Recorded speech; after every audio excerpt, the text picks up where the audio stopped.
लगै छी अपने सबके मिथिला संस्कार पर स्वागत करै छी। अपने सबके मधुश्रावणी पंचमी कहिया अइ से बता रहल छी। देखू पंचमी अहाँके 26 जुलाई से शुरू अइ, 25 से नहीं अइ शुरू, 26 से शुरू अइ। 26 जुलाई से केला बारहे पूजा छी एहि बेर। 26 जुलाई से शुरू अइ आ 7 अगस्त के तृतीया अइ मधुश्रावणी।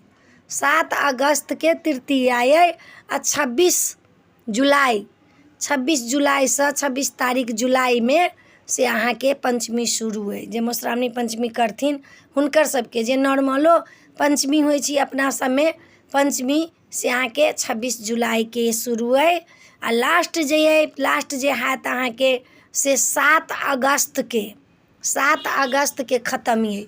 बारहे पूजा छै एहि बेर 14 दिन या 15 दिन के नहीं छै, 13 दिन में निस्तार छै।